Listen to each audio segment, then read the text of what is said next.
Hey everyone, welcome back. I'm online. I'm joined by my friend and co-host Jack Fisher. Jack, how are you? Hey, Ryan, it's always a pleasure. Thank you for welcoming me into your world. Hope everyone else has fun. Absolutely. I'm glad to have you back as always. How have things been for you these days? Busy, but I'm hanging in there. At this point, I'm just kind of counting down the days until I can get New York Comic Con tickets. I do want to say that I go to New York Comic Con every year. Tickets should be on sale later this month, so that's a big deal for me. That's awesome. How are things going with life generally? Like, you're good? I'm doing good. Yeah, it's just been busy for a number of reasons, but yeah. Um, That's awesome. that I'm ready to if you are. Yep, I am. So I think since we're both X-Men fans, we should start with the X-Men 97 news. Yeah, that actually kind of hit just yesterday. I don't know if how much of you saw, but we got some actual official art of not just the uniforms that some of the returning characters are going to have, but we have more of a timeline. Like it's going to be like I think the first glimpses of season 2 are going to be at a film festival on June 12th, which if history is any indication, usually after it premieres like at a film festival, I know um, when X-Men 97 first came out, I think the first 3 episodes debuted at some sort of convention or some film festival before it debuted on Disney Plus. So my guess is it might be a few weeks afterwards. It might be later that same month, but hopefully late June, early July is when we get to see those first episodes drop. And it looks promising. It does kind of fit what we thought is going to be. We're going to have Cyclops, Jean, um, Storm, Wolverine, and Morph are in the future. Xavier, Rogue, Nightcrawler, and Magneto are in the past. And in the present, Jubilee and Sunspot are still around, but it looks like we now know that they're going to be they're going to have like an X Factor team. It's going to be formed, led by Forge. It's going to have Cable's going to be part of it as well. It does look like Havoc and Polaris are going to show up. It's like a whole lot. There's a fairly long list of characters that are set to show up, but we don't know. We don't know much about the plot other than like at least for the first half. It's going to be trying to get everyone back to at least to the same time. So, what do you think? I'm excited. The intrigue about the show is knowing the comics so much that you don't know where the show is going.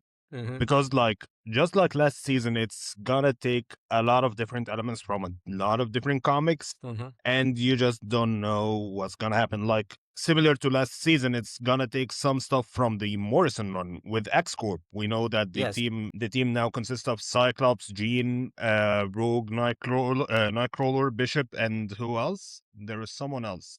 Was it Beast? Yes, Beast. Thank you. So Yeah. we have X-Corp, we have X-Men, we have X Factor coming in. The Mm-hmm.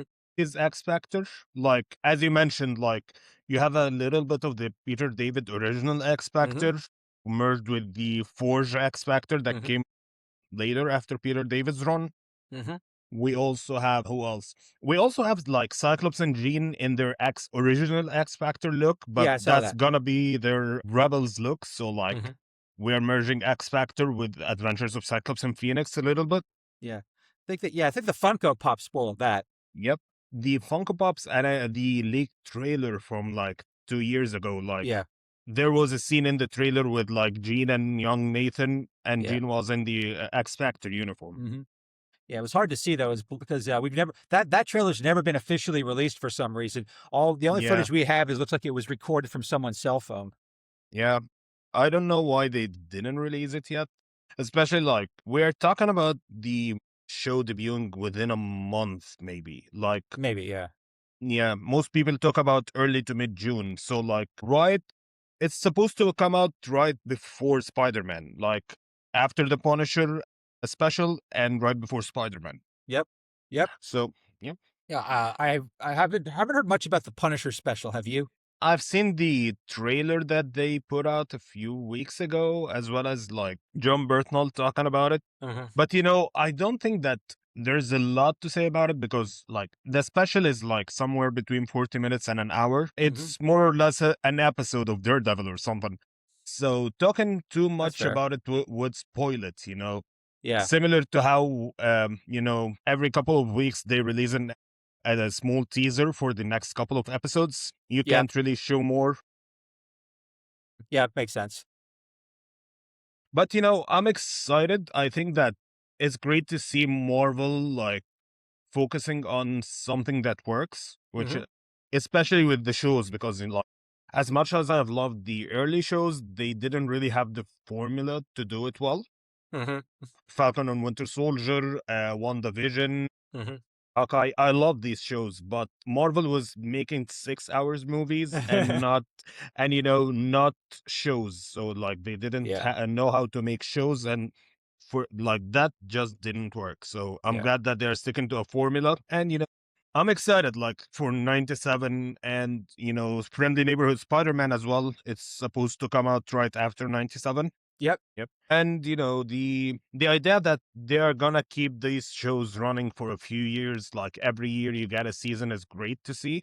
hmm, I know they had hiccups with both shows because of Bo DeMay's exit and all of hmm, the legal shenanigans, but yeah. We don't hopefully need to they get can into that. keep things. Yep. Yep. Hopefully they can keep things back on track, especially as they have shown that they can do it with Daredevil. Yes. Like Yeah. so. Yep. Yeah. There's probably more going on behind the scenes that we're not aware of, but I think some of that has to do with like some reshuffling that they did. Like we remember when Bob Iger left, then we had Bob Chapek came in, then Bob Iger had to come back. There's probably a lot more to that story that we're not aware of. Yeah, absolutely. I think we're probably not going to know the full story for like 5 years at least until it's Disney feels safe revealing those details. But I hope that I don't know. I'm from the '90s, and when I know that when things were gotten to a rhythm in the '90s with the '90s X-Men cartoon, the '90s Spider-Man cartoon, even the '90s Fantastic Four cartoon, when they got into a rhythm, it was pretty predictable when new seasons would come out. But you could tell, and I don't know how if you've seen those old '90s show. There was a point where you could definitively say that's when Marvel's bankruptcy problems happened. Like I could like most people from that era will point to the final couple episodes of the Spider-Man animated series. Yep. That's when you knew there was the you could pinpoint that's the bankruptcy year. And same thing happened with the last season of the X-Men animated series. I don't know if you've seen that. The fifth season has a distinctly different type of animation. It looks much cheaper. It looks like some people have call it Timu animation. It's that's where you can tell that there was something going on behind the scenes that we weren't aware of until like many years later. Yep. I think that, Marvel is good at, like, especially after the Disney merger, they are good Yeah. at keeping things down and Hmm. not revealing everything to the public. Hmm. Even like many years later, like to this day, we still don't know a lot of stuff about what happened like 10 years Yeah. ago or 15 years ago with Hmm. other, like, when they have problems and things like that. So, Yes. I don't think we'll know anything major. However, you can definitely feel the changes because as we've Yes. discussed like earlier with 97, and as I know from my friends, and Bo Mayo is a friend of Dayspring, Yeah. the host of Power of X-Men. I He's one remember. of my Yeah. dear friends. And one of the things that were discussed with Dayspring on on his show, like I'm not revealing any tea or anything, Yeah. was that Marvel originally was gonna keep season 2 of X-Men 97 the way Bo kept it. Hmm. But then because of the legal troubles, they later had to re-record everything and do everything all over again. That's why Yeah. this season was delayed a year, because like Yeah. it was done and it was supposed to be released last year. Yeah. Yeah, I've heard that from other people too. That is, I think the way it legally works is if they didn't re-record it, then they'd have to give him credit. There's Yes. something about that, like he would be giving credit, and I think that's they didn't want that. I think they didn't want to do that. Also, they didn't want the legal weight that would carry. Yeah. Because yeah, I have a relative who does work on movies, Yeah, you told and me. those names you see on like opening and closing credits, they're there for a reason. If they're there, you're contractually bound to um make certain fulfill certain requirements. And if you don't want if you don't want those requirements, those names can't be there. I think that from what I understood from Bo's post as well as what he said to Dayspring, when season 1 came out, remember he was fired before season 1. Yeah, He was credited, but he was never supposed to talk about the show online yeah, anymore or promote it or anything like that. And, he ignored that and he just did that because, if you were him, you would do that because, like, you made a yeah, hit show and it's something you grew up watching and you make the new season of. and it ended up being one of the best X-Men adaptations of all time. Yes. So if you were him, like, I understand where he's coming from as a fan, Yeah. but that's where the things got messy, like, Yeah. because he promoted the show when he was not supposed to, things got Yeah. weird. And that's why down the line, like, they started to fight about credits. And he Yeah. mentioned that crediting issue, which is Mhm. why they were like, as I said, originally they were gonna use his season, but not credit him, like for season 2. But then Yeah. they were like, nope, let's That scrap that and do it yeah. all over again. I'm not a lawyer, but I know if they had done that, there would have been a lengthy legal problem that I don't think anyone would want to deal with. Technically, yes, but we're talking about Disney. Fair. That's fair. So, Say no more. yeah, like, I think, like, we've mentioned this before. Disney has their way with legalities. Like, Bo Yeah. DeMayo is no one, especially compared, like, to Victoria Alonso or Joss Whedon Yeah. or the many other people that Disney had similar issues with and basically canceled all over the years. Yeah. Whether or not they were bad people, that's another discussion. I'm not Yeah. defending anyone, but Disney is Disney. Yeah. Yeah. Their lawyers are scary. Yep. And yeah, that's about it. You want to talk about Daredevil a little bit? That Sure. last episode? What did you think? Well, it does kind of feel like the Kingpin is he's some of the deals he's made between the governor and between this vigilante task force, it's kind of falling apart around him. I think what's happening with Karen, that's I think that's interesting because you and I have probably seen the same leaks from the season 3 sets. And I do get the sense this isn't going to end with Karen and Matt being together. I think her getting arrested, her going on trial, and her kind of like freely admitting that she loves this guy who's unavailable, complicated, and always making decisions that frustrate the hell out of her and us, the audience. It's going to be tense, but I think that's kind of on purpose. I think at some point they're going to have to go their separate ways again. I think the same thing's going to happen to go with the Kingpin. We've seen this happen in the comics many times before. When he faces a major loss, he doesn't go to prison, but he does kind of go into exile. And he is Yeah. going to have to sort of lick his wounds and plot how to come back. And he always does, though. That's the one thing about the Kingpin that is always worth noting. Doesn't matter how many times you beat him, he figures out how to claw his way back. And it's really hard to get around that because, he plays the long game. He's never the kind of guy who will try to just end things. He always tries to think ahead, and that's something that's kind of he always has that advantage over Matt, Spider-Man, all of them. Yep. And even Hawkeye, like, as we Yeah. mentioned last episode, what happened with Hawkeye, he manipulated the system post the snap and, got out Yeah. of prison without any issues. And, Yeah. he later became the mayor, which is, Yeah. crazy but real. Oh, it used to be crazy, but given what's happened in the world in the past few years, it's the least crazy part of that show. Yeah, I mean, like, if you think about it, that's always been the case. Like, remember how many times Norman Osborn was a criminal, but Yeah. then all of a sudden he's like running the world. He's the director of S.H.I.E.L.D., Yeah. that stuff. And, Kingpin has the same issues, even in the comics. How many Yeah. times did he come out of prison, become, one of the bigger businessmen in New York Yeah. City, later the mayor, Yeah. It's like, it's comics, it's cyclical, but it also makes sense.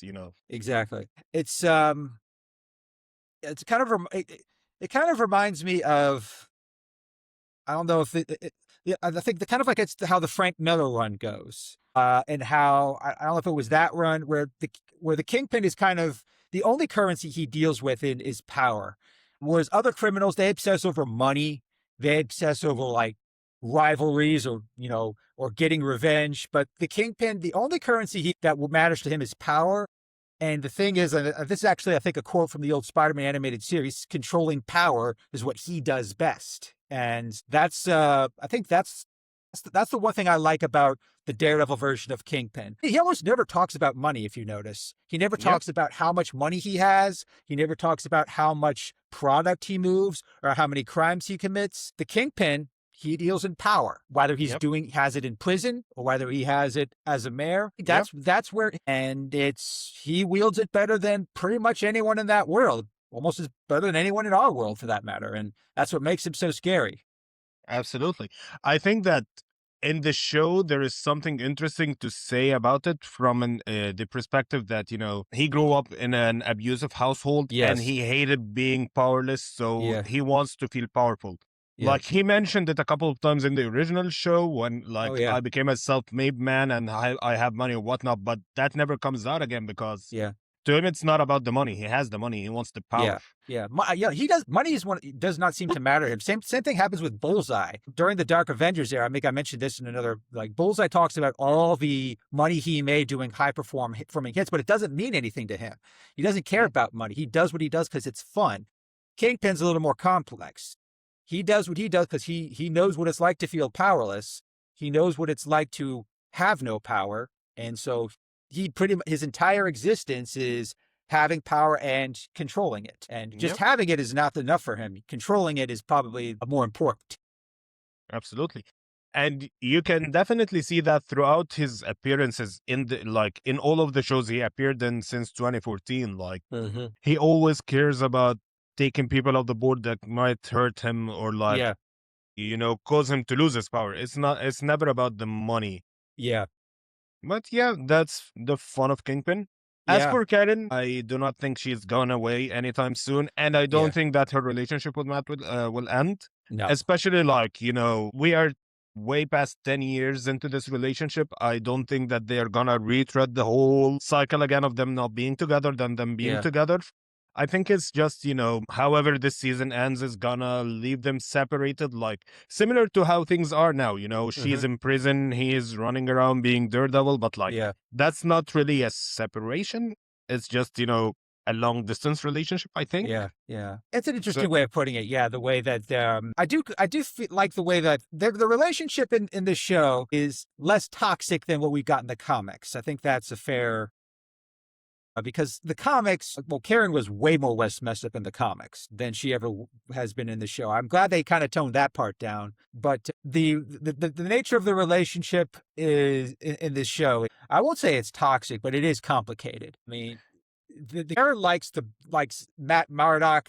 They like loves his principles, what he stands for. She does not love it when he kind of stops her or stops other or he won't well he when it would be easier to cross a certain line, he doesn't do that. And it seems it's one of those things where you love someone until they won't cross a line or they won't do something that you think they really, really need to do. It's tricky, but that's kind of how Matt has always been for all his entire history. yeah, I don't think that they are toxic in the comics. I think that sadly, when we talk about comic book relationships in general, and Yeah. as well as I know, sadly, not everyone understands the relationships the same way because, that's art is subjective and whatnot. But also, not every creator understands how to tell a compelling story with drama in it Yeah. without like drifting a bit into toxicity, maybe, Yeah. love triangles, cheating, all of those tropes Yeah. that end up making things worse, although you can argue that none of these creators wanted that to happen. Yeah. Like, and that applies to everyone. Like, let's Yeah. see Rogan Gambit, Gene and Scott, Reed and Sue, like Pretty much. Yeah. even Superman and Lois at some points. And Yeah. they are the it couple. They are, Yeah. the most important superhero couple. Yeah. We had New 52 kind of showed that. Yeah. Yeah, even before that, like Yeah. some of the stuff, especially like early on, maybe early Burn, because like Burn was retelling the story Yeah. after a reboot, So like you can definitely see that stuff happening, but with the shows and adaptations, and that's something I love about the shows Mm-hmm. and the adaptations is that you get to see the characters grow. They will not Mm-hmm. stay forever like they will be in the comics. So Mm-hmm. you have to tweak this certain elements and Mm-hmm. certain aspects so that you can move the story forward, have the characters grow and whatnot, and you can still find ways to tell new stories as well. Mm-hmm. Yeah. With Daredevil, like we have been seeing him for what, 12 years now? Pretty much. Yeah. So Charlie like, Cox has locked down that role. yep. And we had that in a similar manner with Tony Stark all over the years, Yeah. up until like they had to put him and not Peggy, Pepper Yeah. together. Pepper. Yeah. Yeah, like, but that's because this is not the comics. You can Yeah. tell him and Pepper Like, you can't have them be apart for 20 years and be Yeah. together after that, like, which is happening right now in the comics. Yeah. But yeah. Yeah.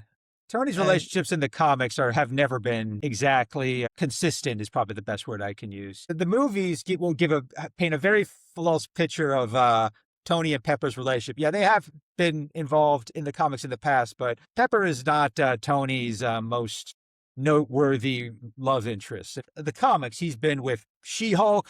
He hooked up with Gamora. He's had relationships with Janet Van Dyne.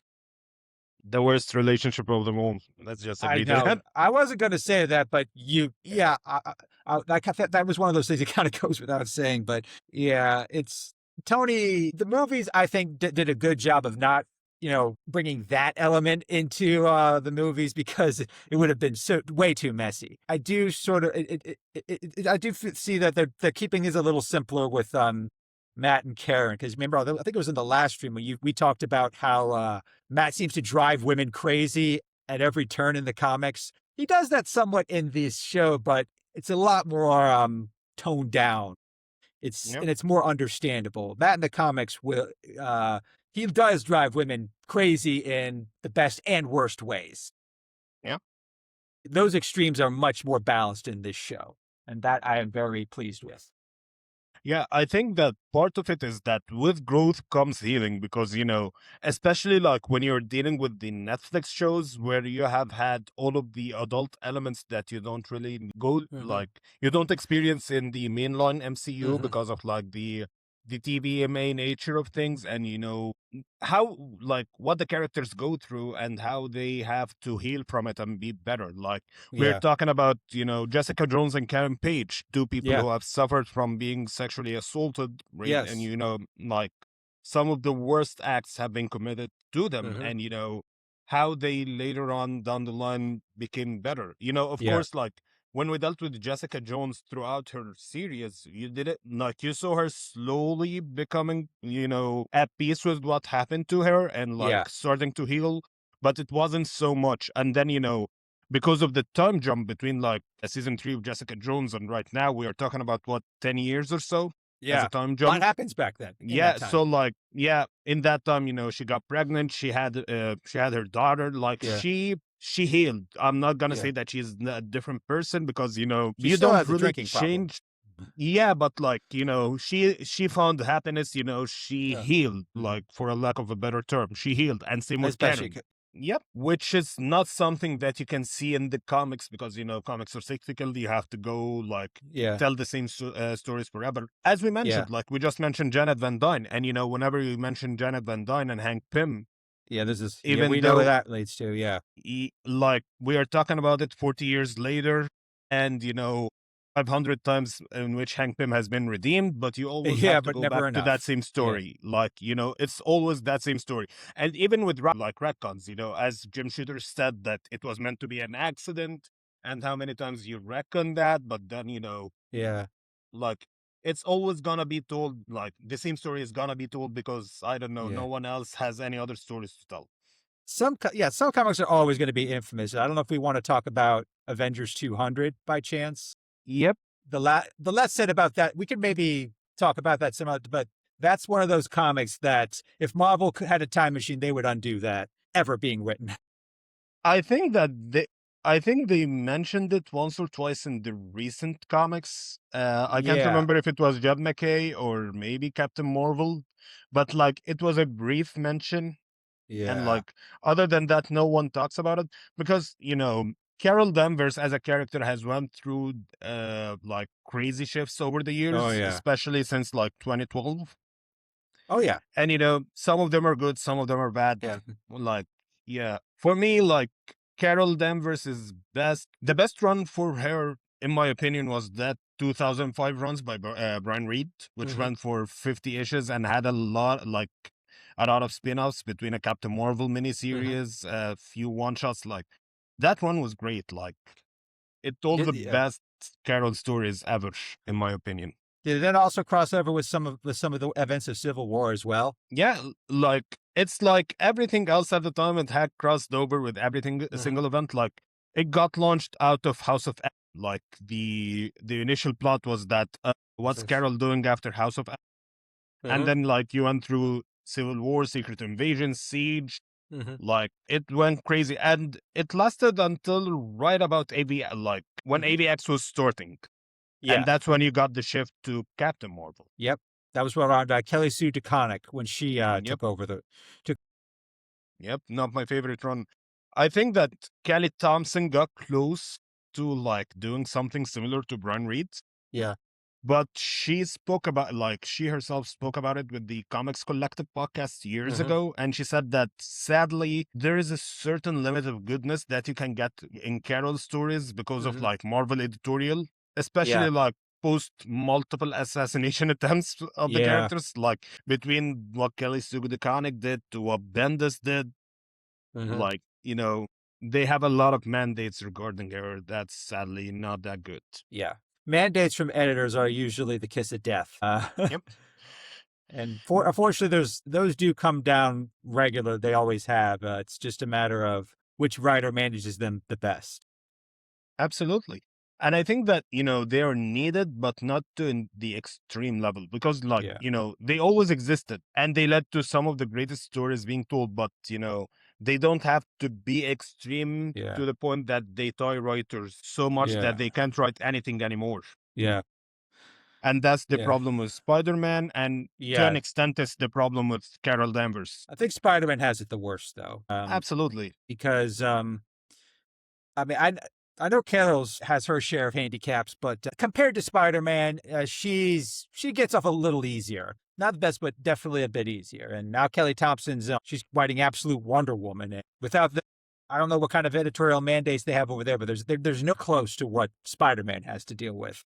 I don't think they have any mandates because, that's a new universe. You can do Yeah, whatever you want. I think that the it shows. mandates around Wonder Woman that Kelly talked about, it's related to Wonder Woman in general Yeah, and the controversies regarding her being bisexual, yeah, pansexual, or like, related just to yeah, the LGBT queer. community in any way. Yeah. Yeah. They just call her queer. I think that's the word Kelly Thompson actually used, and that's I think as a good generalization. Plus, I don't know if you saw the latest comic Issue? the latest issue that revealed the effect that Aphrodite has on her, Yeah, I which read it. that's I think is an interesting thing that we can that I hope they explore a bit because it is something that it does. It's one of those things that Wonder Woman's got to deal with in the sense that do people love me because they love me or do they love me because of this influence, which is a very difficult thing to question. I mean, yeah, everyone loves her, but is that love genuine? That's a pretty heavy concept to explore, and I hope they actually. Yep. I don't think that the fact that they've actually kind of brought that into the equation that gives me hope that they're actually going to address it and not just leave it to the wayside. Yeah, I think I'm interested to see what's gonna happen. Like, I'm interested, like, as I said a few streams ago, I finished reading, like, or I'm caught up with Absolute Wonder Woman as well Mhm. as Absolute Superman and Batman. And I'm interested to see how things go, especially because, this is a new universe. You don't know where things can go. Yeah, Like, I didn't imagine, Scott Snyder killing Jim Gordon this early, but he yeah, did it. yeah. It's pretty that caught me off guard. Yep. And then what's happening with the Robins? We're seeing what that's Yep. an interest. That's a complete inversion of what we usually get in these alternate universes, but in a good way. Yeah. And I think we also, I don't know if we can get into this a bit. It was announced that the first like absolute crossover event is coming up that's being written by Jason Aaron, who's the one writing Absolute Superman. Yeah. We don't know much about it, but basically kind of we know Batman and Wonder Woman they've met Yeah. and they've teamed up once. They are both aware of Superman, but Superman hasn't really interacted with other heroes aside from Hawkman.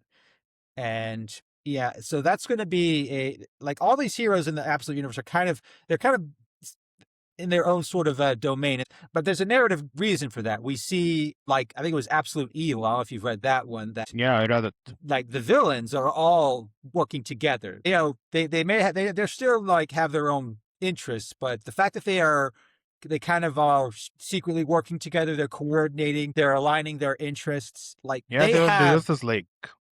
yeah, it's like they are in the position that the Justice League usually is, and they're taking full advantage of it. And like, if the heroes of the Absolute Universe want to actually get together, it's going to be a lot harder because there's this whole evil system in place in that world that you just can't get around. It's like written into the laws of that universe. Yeah, I think it's gonna be interesting to see how things unfold with that universe in general, But yeah, I think that to me, like, it's surprising how they subvert expectation in a good way. Like, as I Yeah. said, I was not expecting Jim Gordon to like be taken off the board this early, especially Uh-huh. like with the reveals. Like, Yeah. you set up the drama between him and Bruce because he's dating Bruce's mother, Yeah. but at the same time he knows Bruce's Batman. Yeah. So like there were interesting elements, and I thought that like in some respects those would have dragged the book a bit, in my Hmm. opinion, like as I'm thinking about it, because we have seen these plots like take over books before. Dan Yeah. Slott's Iron Man is a basic example when, like, okay, you have this billionaire in his 40s with his mother's dating life Yeah. at the front of the comic. Like, that wasn't that interesting. So, and we have it, like, you deal with it with Spider-Man all the time. Hmm. So, like, yeah, in a way, like, I'm glad that they took that off earlier without, like, dragging the book. But at the Yeah. same time, it surprised me. Yeah.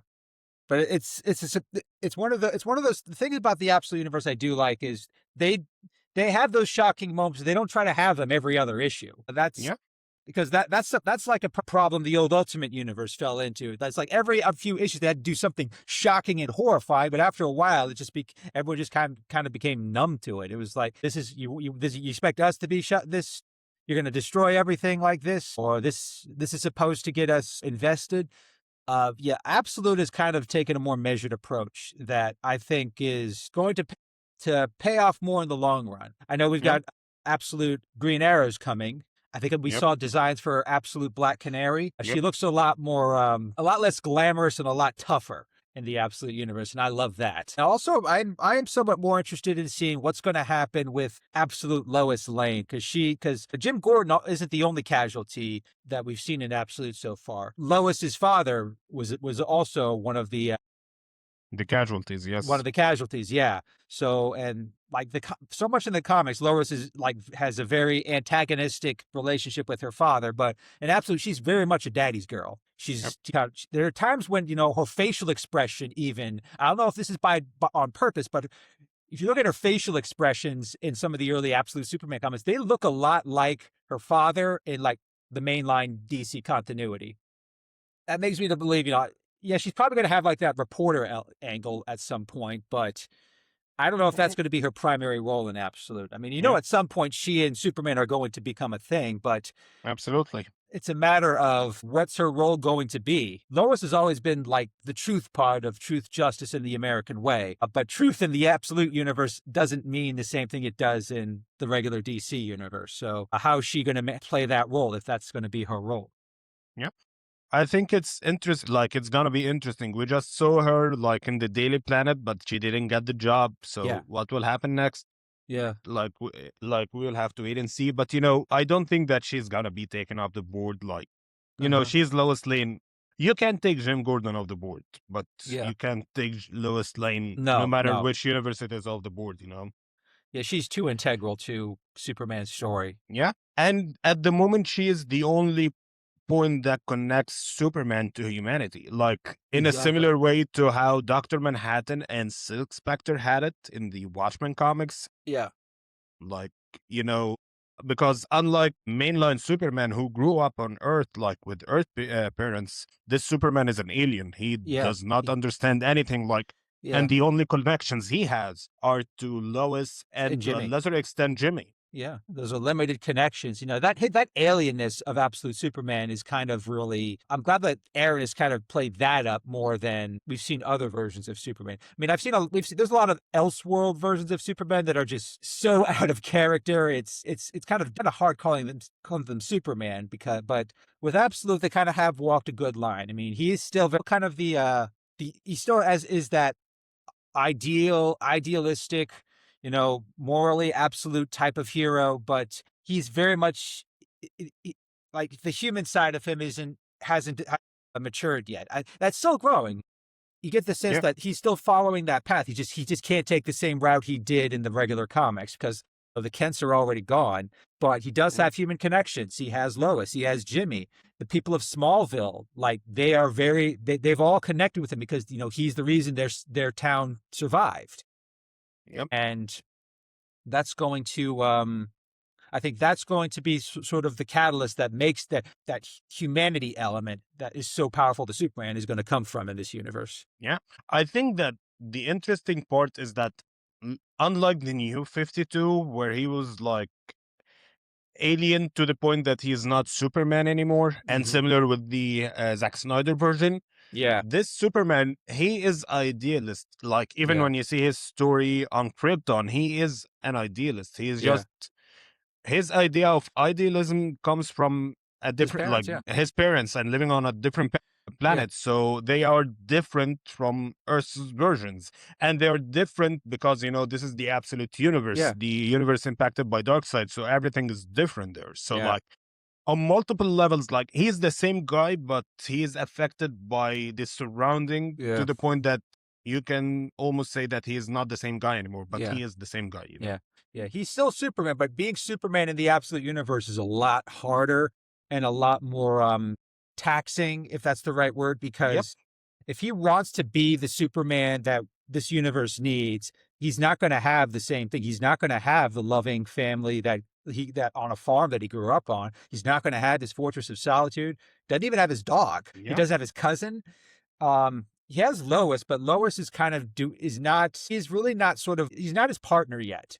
They are allies, but they're not partners because I think Lois is. I think the fact that the Daily Planet, I think it was I don't remember that issue that was, but when she lost the job, I think Perry White was also packing his things because I think, Yeah. yeah, He got fired, or I think that he was starting. No, no, no. He was starting a new. I'm sorry. The tower, the Daily Planet tower, was taken over by some corporation, and yeah, Perry White was standing in a small building next to it and welcoming Lois and saying, like, "Welcome to the Daily Planet," and he's showing her that small apartment that they have. So, yeah. like, So that's kind of like everything else in the absolute universe. If you're going to stand for something good, you're going to be handicapped yep. because it's You're dark the side. underdog. You Yeah, know, I think it was said in the DC special, like the All-In special that started the yeah. universe, when they were like, there is a universe where the heroes are on top, and there is a universe where good is the underdog. Yeah. And that's what Absolute is. Good is always going to Yep. be the underdog. I mean, I think so far one of my favorite moments in the Absolute universe to date is in like the Absolute Evil, where you have the Joker, talking about there's this particle in their universe called the Omega particle. And it's Yep. kind of like it has a moral dimension to it in that, like gravity, it pulls morality downward. And by downward is like towards evil. Yep. And that dynamic, I really do. That's my favorite scene because it perfectly explains like this is the moral arc of this universe. It's not doesn't bend towards justice, it bends towards evil, and they are the beneficiaries of that. But here's the thing about there's the one problem with that. Because they are the beneficiaries, because they're all at the top, they have a lot more to lose. Yep. We already saw that sort of with Ra's al Ghul when he fought Superman. You saw what happened to him. He pitched a fight with Superman. He had all the advantages, but he still lost because he was a big target. And that is something that is, we've seen with other characters too. When they have a lot to lose, it doesn't take much to wound them. We saw that with Krakoa even. Yep. When you have a lot to lose, when you are on the top, you're going to be a target, and that target is going to get bigger and bigger and bigger. I feel like that's sort of what they're setting up in Absolute. Yep. I think that, Absolute is also like, it's similar to Earth 3, whereas, like, Mm-hmm. the nature of the universe is bad and it wants you to be bad. Yeah. But the difference is that with Earth 3, whichever version we're dealing with, Yeah. the heroes are always the villains. Like, Yeah. Superman is the dictator, Ultraman. or Ultraman. Yep. It's basically the same. Like, that's the interesting aspect of it. Yeah. It's basically the same person, but he can't be the same person because Yeah. he's built differently. Yeah. Wonder Woman or Superwoman is Yeah. the same thing. Like, uh, yeah, like in a way, like you can say that the absolute universe is not the most original idea Yeah. because, like, we've seen all of the ideas in the absolute universe happen in different comics before, whether Yeah. the line itself or the comics. But I think that it's interesting how they meld this universe together Mhm. Yeah. from plots that we have seen before and make it look Yeah. interesting, even better than the original Yeah. ideas. Like, as we mentioned, Superman takes the new 52 Superman and makes it look better because, Yeah. it fixes what was wrong about the new 52 Hmm. Superman and adjusts a lot of things to make this new version, the new 52 of Superman, but better. Yeah. And, everything else is like that with the absolute universe, in my opinion. Yeah. I just think that the world building in the absolute universe is a lot more polished than what we saw in Earth 3 and with the new 52. I think the new 52 tried to do way too much and it tried to force things that should not have been forced. It's been a lot more organic in how they've developed it. They haven't tried to throw everything and they haven't tried to like retcon entire timelines. It's like here's a universe. It's been influenced by Darkseid. That's pretty much the only parameter. What happens after that, it kind of comes from the bottom up. So I Yeah. think that I think is that's something I wish that Ultimate would have done. But I guess maybe we'll get that at some point. But right now, think I think DC is winning that battle. Yeah. Yeah, if Absolutely. nothing else, yeah, I think that the issue, like what Absolute is doing that the new 52 as well as Ultimates did not do is that Absolute is still focused on a small group. Like, yeah, you're still talking about 5 characters in total or 6, pretty like much, yeah, Batman, Superman, Wonder Woman, and who else? Martian Manhunter, yeah, Flash, and Green Lantern. So we have yeah, 6 characters. Whereas with the Ultimate Universe, we have the Marvel Universe. yeah, pretty So, much, like, you don't take enough time to explore the different elements or this different aspects of each character because, like, you're talking about a yeah, whole universe and it's really being explored in like 3 books because let's face it, Spider-Man is doing its own thing exploring yeah, Spider-Man. Peach Momoko's Ultimate X-Men is doing what it's doing with a couple of characters. hmm, So when it comes down to Dennis Kemp and Chris Condon, it's gonna be a losing battle, even if yeah, they try to not make it a losing battle, because hmm, they have the whole universe to play with, and not just 1 or 2 characters like the other writers. yeah, yeah, and maybe that we can segue that into some of the brand new day test screening. Want to talk a bit Sure. about that? I don't want to. Yep. Yeah, were you done with? I know we kind of got off on a tangent with about Absolute. Yeah. Not a lot has happened with Ultimate yet. We can talk about Armageddon a bit later, but I do want to mention a little bit about the news about the test screenings Sure. surrounding Brand New Day. And another thing, about those test screenings, they've also confirmed that Sadie Sink is playing Jean Grey. It's getting to the point where I don't even know if that's if that could be denied at this point. Yeah. The fact that the test screenings were so good. I know test screenings can be mixed. We've seen movies have. I think the original, like Flashpoint, had a really good test screening, from what I've heard, and Yep. that didn't help it. But Spider-Man's a bit of a different story, and a lot of from what has been come out about those test screenings, this is definitely a much more street level type story, less convoluted stuff with the multiverse, and it's kind of more like Homecoming than it is No Way Home. I don't know if you've seen Yeah. Homecoming, but Homecoming Yeah, I did. definitely had more of a street level type story to it. Yeah. I think that we are gonna set up like with Daredevil and Spider-Man, we're setting up the new status quo of everything's not necessarily street level or not Mm-hmm. necessarily only street level, but everything related to Earth. Mm-hmm. So we are gonna deal with introducing the, as we talked about earlier, damage control, like, Yes. and the mutants and everything. While this, we don't count the mutants shenanigans as street level, they Yes. technically are street level, like, because they are more Earth based, similar to Mm-hmm. Captain America shenanigans. But Yeah. whereas Captain America's shenanigans and Black Panthers are more espionage and Mm-hmm. spy thriller stuff. And but this stuff is like, okay, social commentary, regular people, and Mm-hmm. like we have seen glimpses of that throughout the few past phases, like Mm-hmm. Wonder Man, Ms. Marvel, Yeah. Miss even Marvel. Yeah. even Daredevil, like with both seasons. But I think that, with Yeah. Punisher and Spider-Man, we are setting up the new status quo. Yeah. Like, Yeah. And not just, I mentioned this in the previous stream.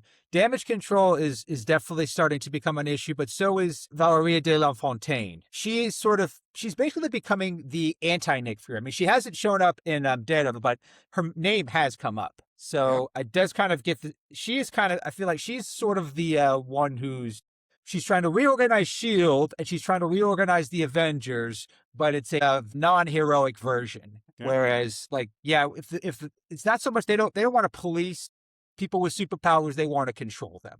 There's a yep, big difference. Like the Kingpin wants power, but he also wants to control power. I mean, the difference between that's not a trivial difference. If your tactics are similar to the Kingpin's, you're probably not going to be responsible if we're yep. keeping with the Spider-Man theme. And I think one of the other things I wanted to talk about with Spider-Man No Way Home is the role of the Hand. The Yep. Hand has not been mentioned in Daredevil yet. I am sort of wondering if that's something that is going to be teased at the final episode, possibly with the Kingpin trying to resurrect Vanessa Fisk, if that's where they're going to go.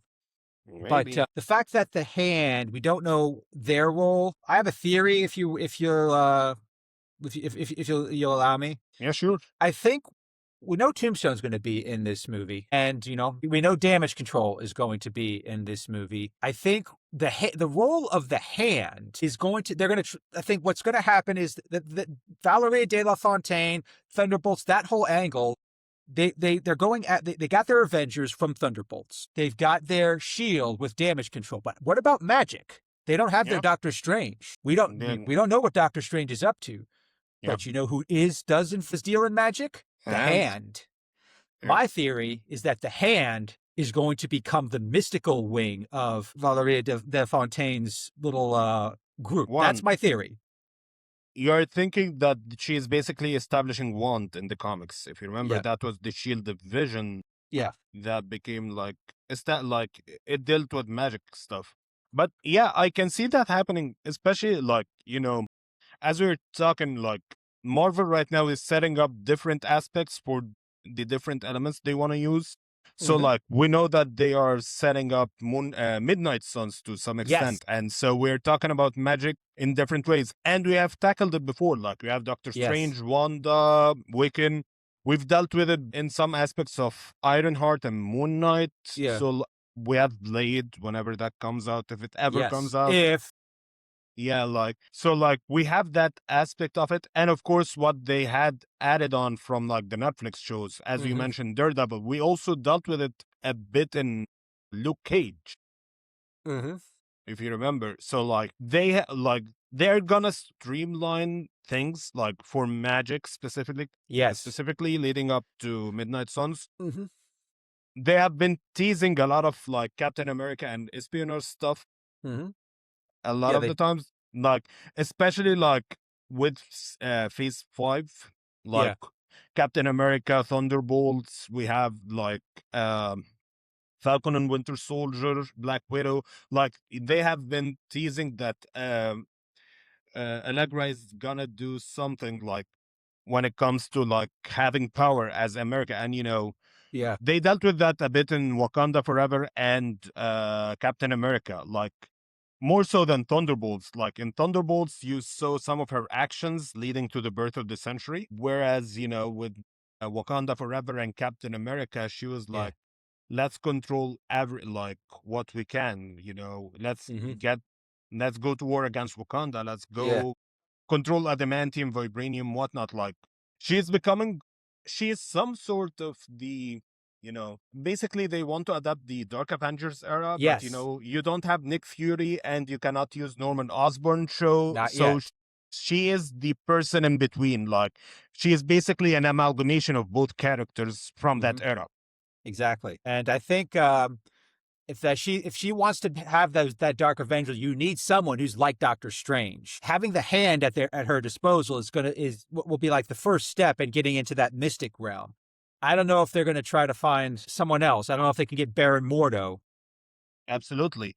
We haven't seen Yeah. him since Doctor Strange 1 when it comes to Yeah. the main version. Yeah. So yeah, he's kind of been MIA. So if they do a Doctor Strange 3, expect they're to bring Baron Mordo back. Yeah, and I think they are fast tracking that to some extent, Yeah. like, or at least they're talking about it because Doctor Strange is one of their biggest characters at Yes. the moment. Especially like with the add-ons, like you have Charlize Theron as Yeah. Clea. That's something like a lot of it's something that had a lot of people talk about it, Yeah. and it's one of the successful aspects of it Hmm. of the MCU right now. And we don't know what's gonna happen with Wanda. We know that she's not Yeah. dead, No, or she's at definitely not least dead. she will be Yeah. resurrected. We'll see how Yeah. things go. No And body, no, not death. Yeah. yep. And we're gonna deal with like more setup for the magic stuff in Vision Quest, which comes Hmm. out soon. I Yeah. don't know how soon, but we know that it's done filming. Yeah. Yeah. And if that, maybe that'll be what teases Wanda's return at some point, because we know one of her kids is active.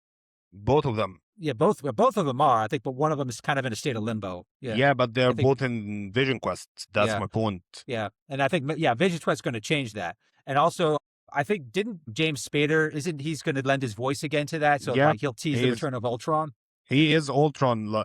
I think that, because of the budgets, we are gonna see a lot of the robots in human forms. Yeah. But I think that this is a step in the right direction. Also, like, because the MCU has problems with villains, they keep killing villains all the time.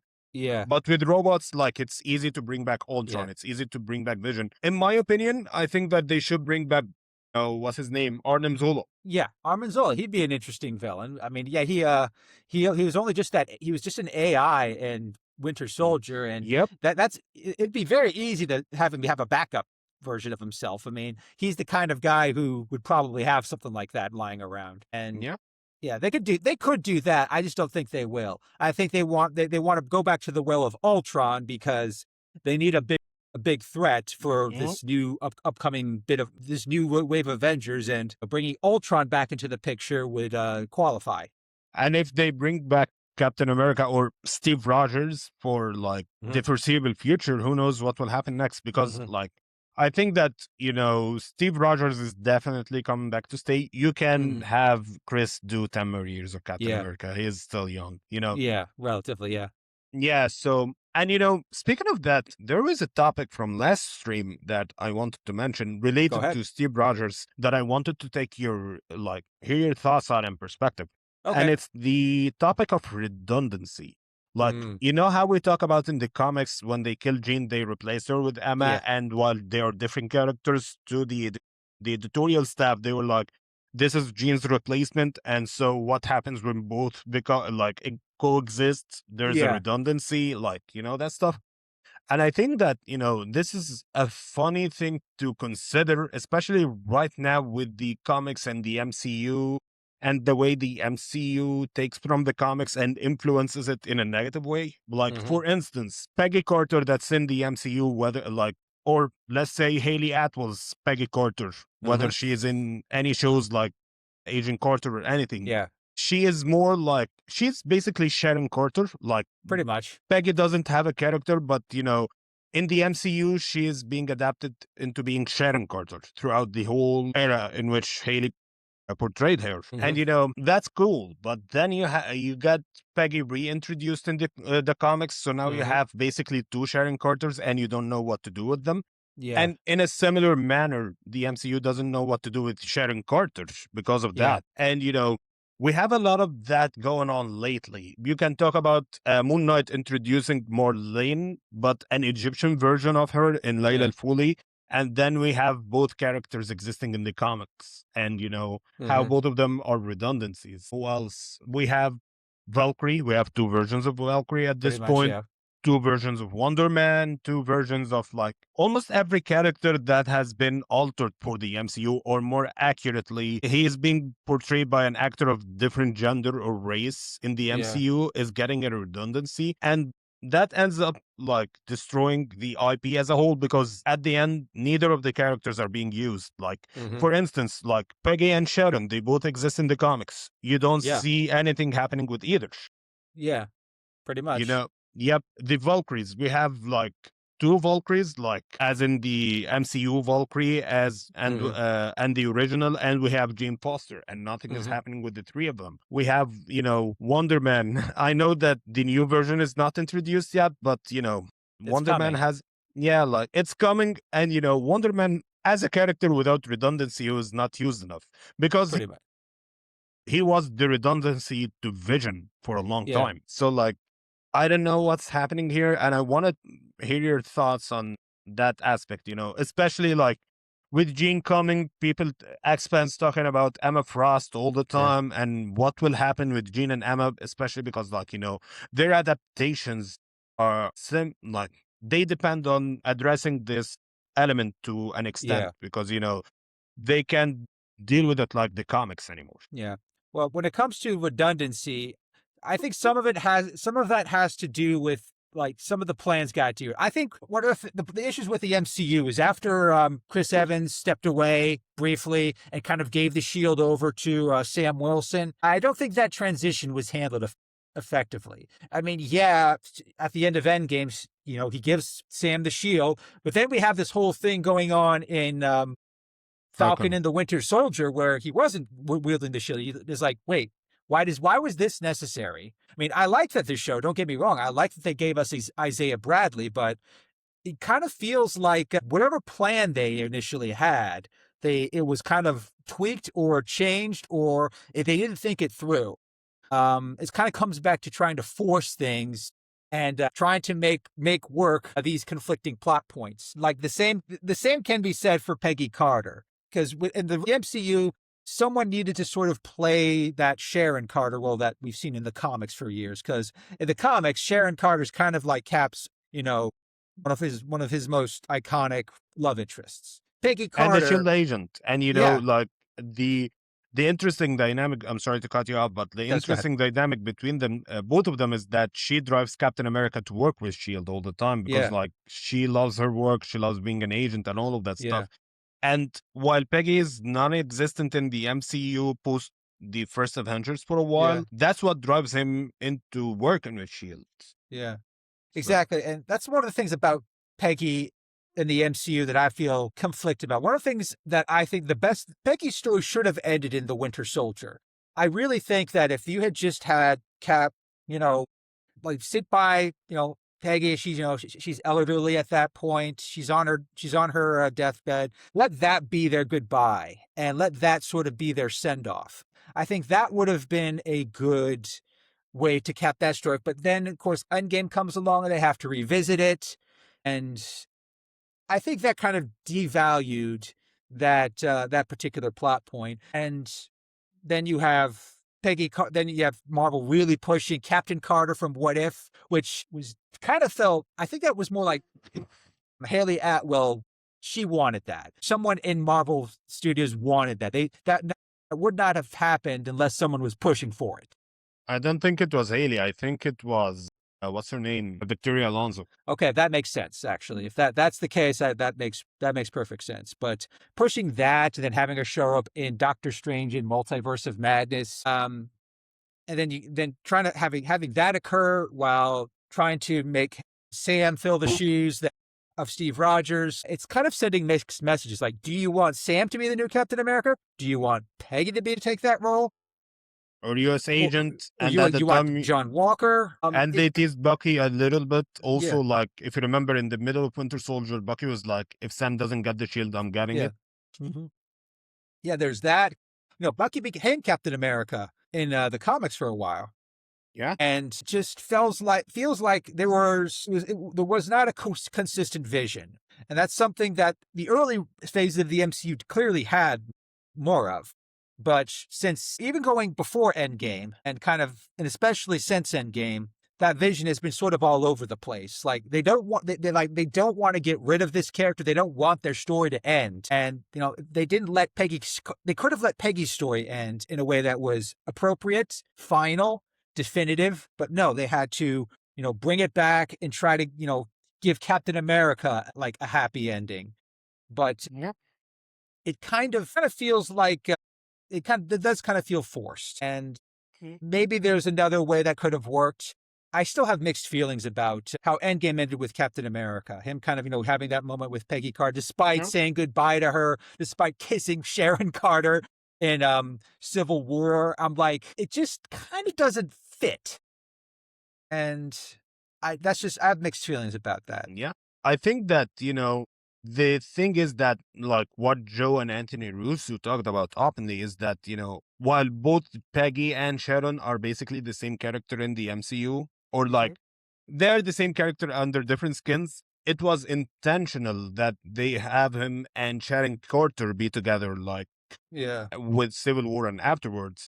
But what happened then was like the fan reaction didn't go so well.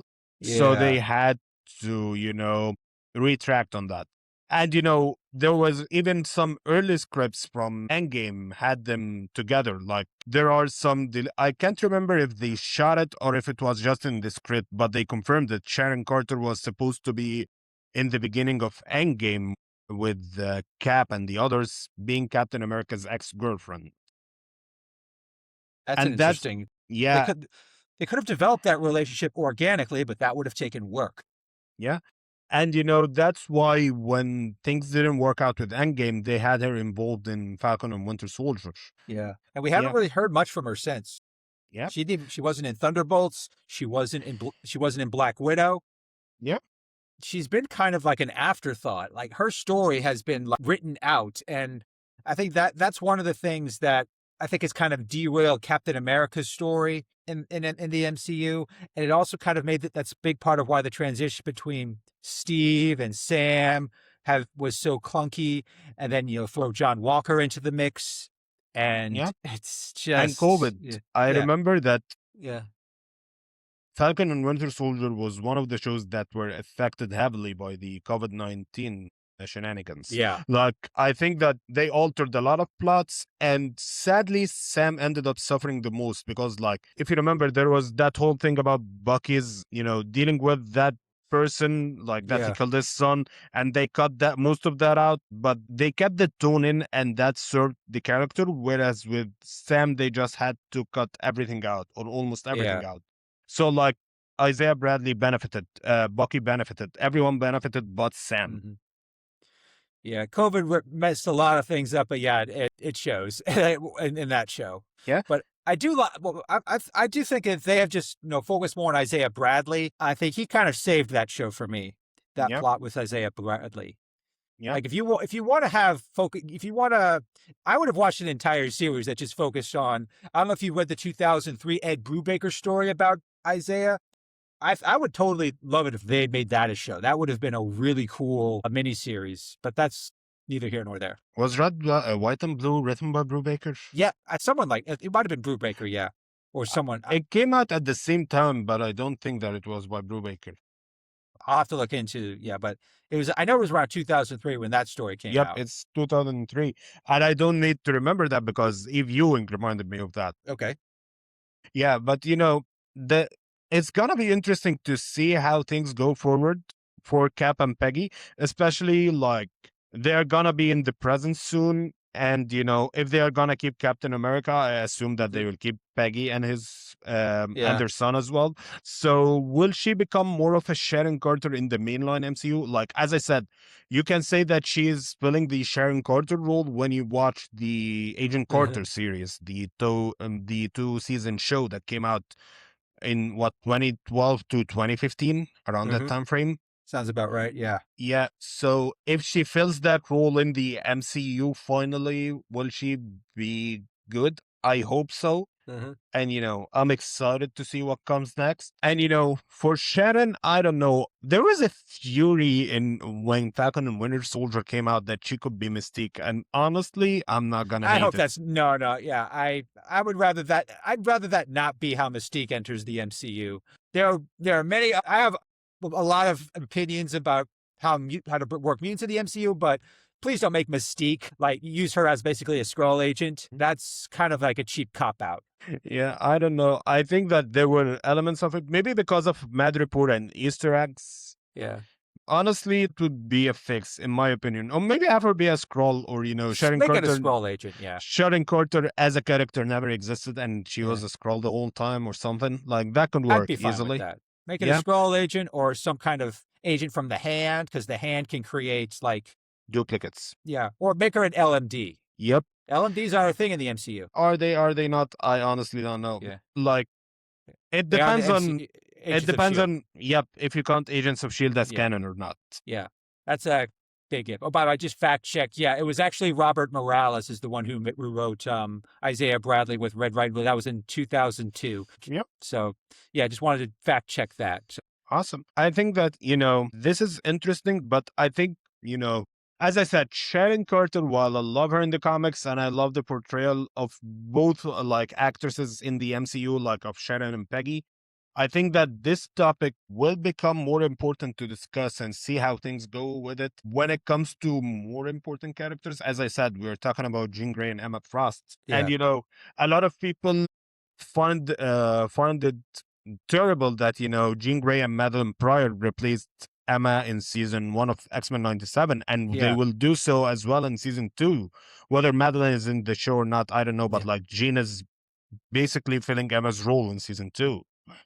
yeah. And Well, I think that works because Emma was kind of filling Jean's role for so long in the comics. Yeah, why even bother? You have Jean. Let Jean you don't need to replace her. And yeah, plus, with her, with Sadie Sink is playing Jean Grey, you don't want to sideline her. yep, You want her front and center.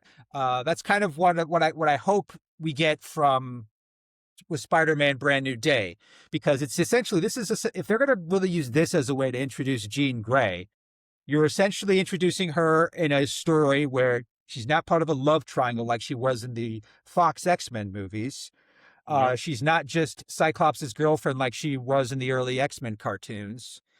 You know, she's a lot more like, this is before she becomes an X-Men. It's kind of more like, I don't know if you saw that old cartoon Iron Man Armored Adventures.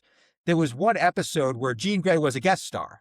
She was in one episode, but she was not with it was before she joined the X-Men. She was essentially on the run. I think she was like being hunted, and she kind of disguised herself as a girl named Annie Claremont.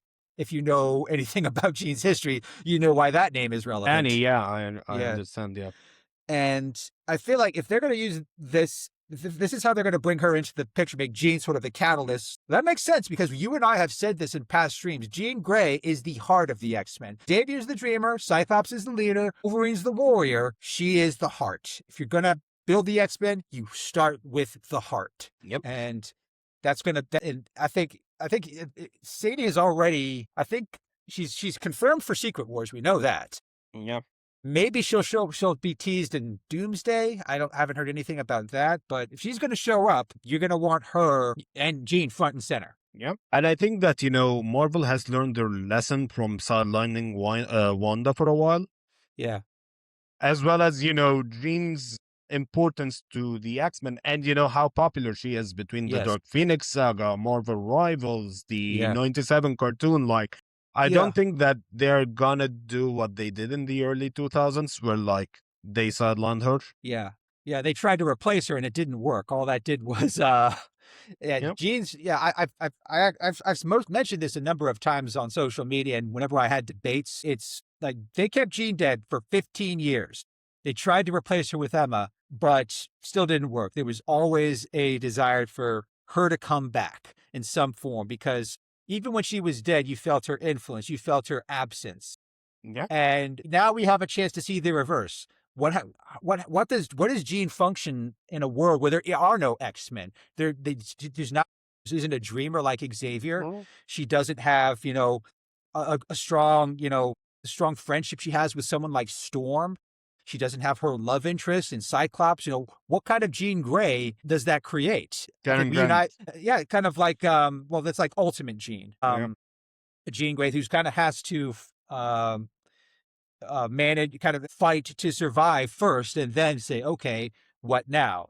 And it's going to be, there's been some, I think I shared with you, there's that leaked footage of Damage Control attacking or trying to arrest Jean. Yeah. We know that's not going to, but that's, I think that's a sign where that's something like that similar happened in the first Ultimate Universe. I don't remember if it was shown, but Jean was like forced into a mental asylum when Yeah. before she joined the X-Men. But she was found by Xavier, kind of brought into the fold. But if there's no Xavier, what does that do to her? Yep. And There that's will going to be an be, Xavier. yeah, Like yeah, X-Men is coming out in 2 years. yeah. Yeah, and if Sadie Sink is, if her version of Jean is part of that, it kind of depends on what happens with Doomsday and Secret Wars. But yeah, she was kind of like the first. She was among the first students. She set a bar for other characters. I know she wasn't the first. She wasn't the first X-Men, you know, to go by that title, but she kind of set the standard. And I think that that's a good way to go if you're going to build the X-Men. Start with someone who's the heart, someone who doesn't just you know say, like, give orders or say, hey, wouldn't it be cool if we did this? It's like, I've already gone through this. I've already been hunted. I've been put in prison by these people. I know what's coming. If we don't do something, someone like Magneto will. Yeah, I think, like, to me, the interesting aspect of the Krakoan era, and it works similar to Generation X as well, Hmm. like the 90s Generation X, is that they had Jean and Emma separate and, show their distinguishment. Of course, like Yeah. Marauders, as well as like Jonathan Hickman's X-Men, Hmm. was the first time they had, like, the X Office had to deal with Jean and Emma coexisting outside of the Yes. Bendis run, Yeah. where so they needed to have them be distinct, and Yeah. doing something like that can work. Emma Frost Yes. and Banshee running the Marauders or Gen X, like, Yeah. it's something that's gonna be interesting. And that's where Emma mostly becomes like the best version of herself, Yeah. like between Gen X, Hellions. Like, talk about how many students she has teached over the years. Yes, yeah. Emma works best when she's allowed to be a teacher. That's kind of like, sometimes she kind of waffles between being the white queen that the Hellfire Club made her into, or the teacher that she strived to be. I don't know if you read Emma's miniseries when it came out back in the early 2000s, but she wanted to be a teacher as a little girl. She didn't want to be a queen. That was kind of something that was forced on her. Part of her did embrace it, but like that queen element is kind of like her dark side. The teaching element is sort of her good side, and those sides are always sort of clashing. That's why Emma's such a compelling character, because she is very she walks that gray area better than almost anyone else. And the fact that she can go from the dedicated teacher and the White Queen so quickly is, you don't know what you're going to get, but she will do what she thinks that works best in a given situation. So she's very Machiavellian, if that's the right way to put it. And I think that, it's interesting to see how long it took Marvel to realize how Jean and Emma are different in the comics. And Yeah, that's because of the circumstance. So, like, when yeah, Bendis brought young Jean into the mix, young Jean was in a book and Emma was in another. So Emma yeah, kept, serving the role that she was always filling when Jean was dead, even yeah, when Jean was around. Whereas yeah, Krakoa was the first time they really had to put effort in making both of them different so that yeah. they can coexist. Exactly. Yeah. I think that was probably the best way they could have resolved the whole rivalry, because it was getting old. Like, Emma clashing with Jean just wasn't compelling anymore. I mean, they had to end somehow, and I'm glad Bendis tore the Band-Aid off. I Yep. mean, there was still every now and then there's still some tension between them, but it's not what it used to be. Yep. And the only ones keeping it alive are the fans at this point, and most of them are Schema fans. I think that, as you bring shipping into it, I think that the rivalry definitely, like, if you think about it, the rivalry has always existed or has existed since Emma's inception. But Yeah, it became non-existent in the is, and then yeah, it shifted when it became a love triangle. So, like, where yeah, in the past they would write about ideology, Emma being the villain of the story, and all of that yeah. shenanigans, in the mid 2000s and throughout Krakoa, it became about, okay, we're Hmm. both friends who love the same guy, so we can be friends, Hmm. really, because Yeah, we love the same guy. And Krakoa, of course, like, kept teasing all of the weird stuff. So they were yeah. like, okay, what's Under gonna, Hickman. yeah, Yeah, like under Hickman and other ones. yeah, Like, I think Duggan was teasing it, but he didn't really confirm it, like, unlike Percy. yeah, So he was like, oh, things are happening here. yeah, Until of course they were like, no, things didn't happen yeah. because, like, Brave was the one who kind of tried. no, no, no, no, no. With Emma, I think it was Duggan because, like, Yeah, He was Yeah. involving Iron Man, and you can't have Iron Man having threesomes because ironically he was underprivileged. Yeah. Ironically, That is interesting. so like, So, yeah, yeah. I really don't want to see more love triangles in the MCU yeah, or anywhere at this point because they never pan out ever. Like yeah. they've never been good for someone in the long run, for any characters in the long run. And I hope they don't really go that route in X-Men 97, but I do Hopefully, suspect they're going to, there's something like that's going to happen. I don't know if they're going to go back to the well with Madeline. One thing that I did see with X-Men 97 is you have Storm and Wolverine and Morph are all in the future. We didn't get a glimpse of them at the end of in that final episode, but we have seen we do know that there was a timeline in the original series where Storm and oh my, Wolverine got married. That was one man's will, and that moment was actually teased in I think it was an opening sequence during like one of the last few episodes. I don't know if they're going to revisit that because T'Challa hasn't shown up at all in X-Men 97. We know his father has, and Storm has kind of had, she has a thing with Forge, but now they're separated. Now they're kind of separated by time. I don't know if they're going to try to go back to that. My worry is they're going to use that as like another love triangle, and I'd rather than not go that route. I think that with Storm and Black Panther, I think that they are gonna be the it couple when it comes to the main MCU. However, they deal with Black Panther post Secret Wars. We know that Yeah. it's one of the first movies coming out with X-Men. Mm-hmm. Black Panther 3. Yes, so Black Panther and X-Men, they will definitely deal with that. Whereas I think that the show has, it has more freedom to deal with things. Mm-hmm. And, I think both the mayor talked about the reason why T'Challa wasn't in 97, despite, Yeah. T'Challa existing as Black Panther and the King in the universe based on the Yeah. original Fantastic Four show, was Yeah. that, it was related to Chadwick Boseman's death and, the Yeah. MCU avoiding using the character as a whole. Yeah. That was a odd. I can understand that to some extent, but I think Marvel Studios, they know they have to recast T'Challa at some point. They just didn't want to do it too quickly because they thought that would have been too disrespectful. But at this I point, they don't think have so. to. I think I that they were making it for marketing. Sorry about cutting you off. Yeah. Yeah. But even with Wakanda Forever, they have to know they have to replace T'Challa at some point. Yeah. Now, I don't know if who they would get or if they're going to say this is T'Challa or this is T'Challa's son. But if they're going to go that route, then okay. But in terms of Storm and Black Panther, I've already gone on record as saying I do not like how that was handled in the comics because it was like forced. It was like they like created this entire past that they had out of thin air, despite all the history that Storm had with like Forge. She hooked up. She was with Wolverine for a while. She's had other relationships, and she even was with Dracula, and even Doctor Yeah. Doom. Doctor Doom has flirted with her before, and no. Yeah.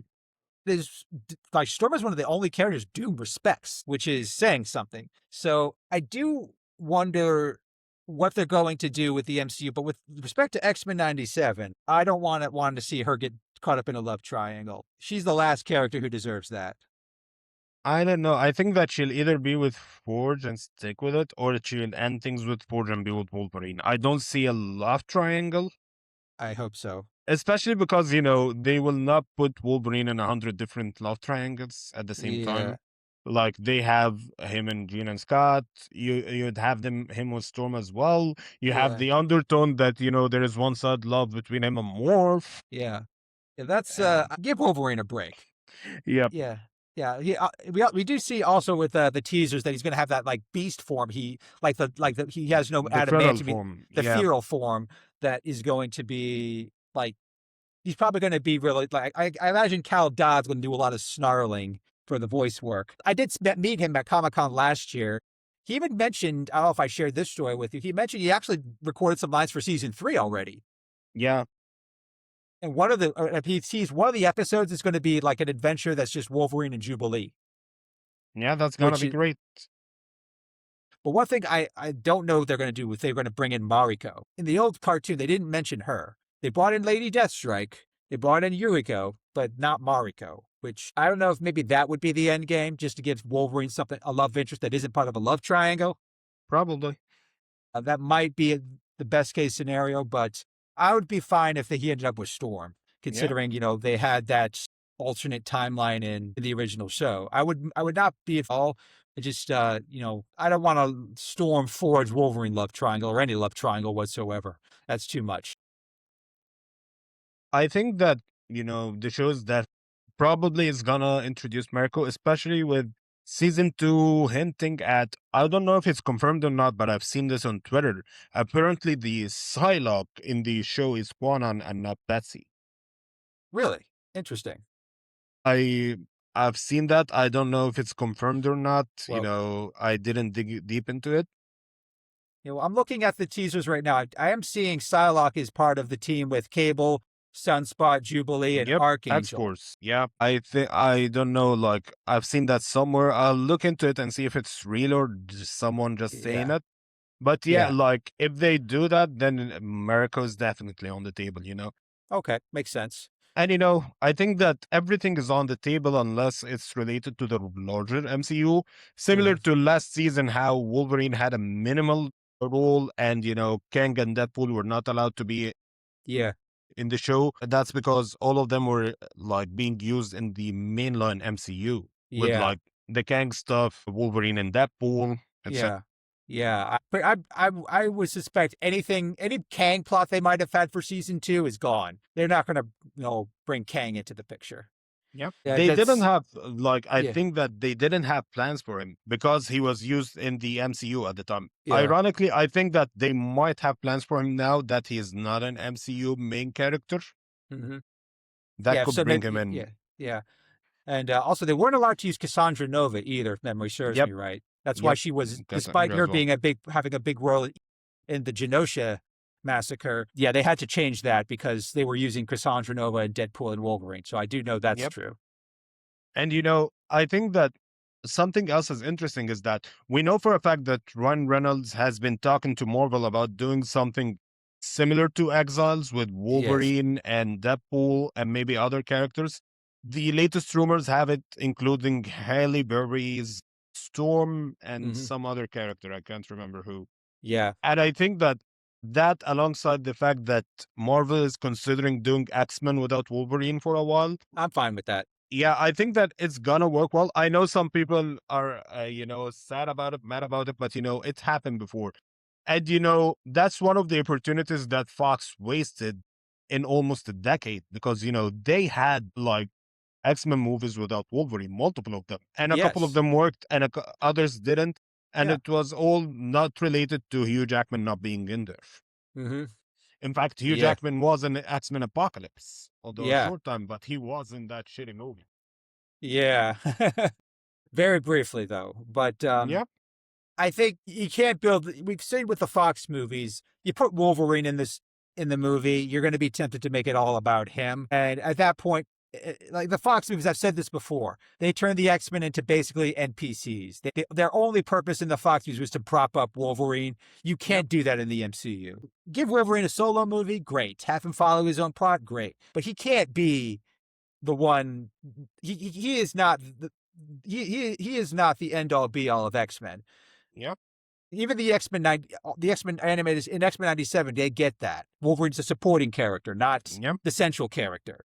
I think that I was gonna say that, and you took the words out of my mouth. I think that what benefited X-Men '97 was that they couldn't use Wolverine, but they also had to use him because he is a part of the main team. So Yes, they minimized his role, and and that that's was the what. best thing they could have done. Yep, Yes, that's what benefited them. They still exactly. told their story. They wanted to build it like he served the tension between Scott and Jean, and fighting. And I think that he even like he's gonna serve the purpose of whatever happens with Onslaught down the Yeah, line and Fatal Attraction.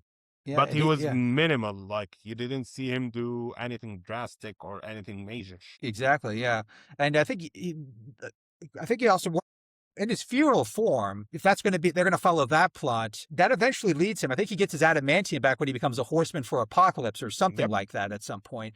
I think that we'll deal we're with going that to. with Apocalypse. Yeah, we know Gambit's going to likely be a horseman of Apocalypse. That's And that was teased. If Apocalypse is going to need more horsemen, I can imagine Wolverine's definitely going to be one of them. We also have Archangel. He's in the show Archangel, as yep. Archangel, not We Angel. know he's in there. Yeah. Well, who's going to be the last one? I mean, we have a lot of, candidates. I think Morph is might be an interesting candidate because, Yeah. like, Morph in the comics, he doesn't have that role. Like, Morph is an Yes. AOA character, really. Yeah. So, like, maybe he's gonna fit that role. Like, how Apocalypse had other non-mutant horsemen before, like Yeah, he Hulk or has. Sentry. Yeah. So, like, maybe Morph is gonna replace these guys if he's gonna be the horseman. Yeah, that would make sense too. And that would definitely make for if the season 2 is going to follow that arc towards the end, that could also lead it to the 12. Yep, And it could lay the foundation for Onslaught. I think Onslaught's going to be the end game for season 3. Yep, probably. I think that, it's gonna be interesting to see how things unfold, especially with the changes.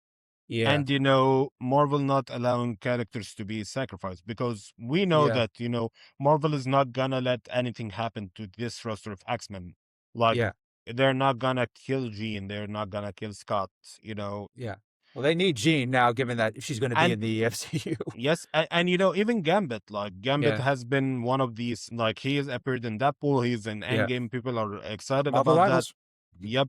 And, even when they killed him, they were like, we're not really killing him. Like, Yeah. we know, like, we have known since, like, I don't know if it was before the last episode or the last episode that, Gambit is back, basically. Yeah. So, like, even if they take a character off the table for a while, they are letting you know that, they are not gonna kill him. Yeah.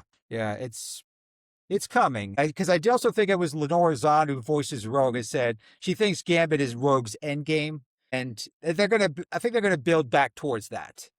What happened, like his sacrifice in the first, Gambit's sacrifice in the first season is kind of set the stage for them coming together in the end. I think that's going to be sort of the arc they follow. I don't know if it's going to play out in season 3. My theory is that this is all leading towards Onslaught. But from there, who knows? I think if the show goes beyond season 3, I could see them going into House of M, maybe. I think they're already planning 4. They're planning 4? I think. I haven't heard that, but I know season 3 is already, from what Cal Dodd told me at Comic-Con, they're already into that. Season 4, maybe they'll confirm that at Comic-Con this year, maybe. Probably. I would love it if that becomes the... Yeah. That's confirmed. I think that I think Lenore Zahn also talked about finishing season 3, like, on social media. Mm-hmm. Like, I know that they finished, but I never heard your story before, so I know that I didn't hear the story from you the first time. So Yeah. I think Lenore Zahn or someone talked about it. Okay. So Yeah. that's gonna be great, like, great to see. I have hope for what comes next. I think that I always get worried when someone talks about the Grant Morrison run, but then I have me to too. sit back and remember that, they also mentioned Claremont's run, and, the MCU is not gonna allow a lot of the things that happened in the Morrison run to happen the way they did. Where, like, similar to how they handled X-Men 97 season 1, and even talking about another writer who did things drastically, Mark Miller with Civil War. Whereas that these, like, New X-Men and Civil War were, like, influential comics, especially sales-wise and reputation, but they did some characters dirty. Yes. And when the MCU adapted both for X-Men 97 season 1 as well as Civil War the movie, they deliberately avoided what made everything controversial.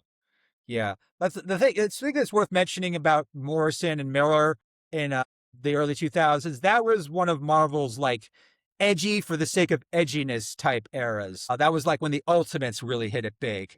That was Morrison at his peak. But yeah, the edginess of the early 2000s would not work today. It wouldn't have even worked 10 years ago. That was a very unusual moment in time for comics. It was pre-Disney, pre-MCU. It was essentially at the time where both Marvel and DC, to a lesser extent, were trying to be too mature. They were trying to be more mature than they needed to be, and they kind of Mhm. overshot it. And they kind of Yeah. had to step it back later on in the late 2000s and throughout the 2010s. So that's something that's worth remembering. Yeah, I think the Blade and the Matrix like made it weird.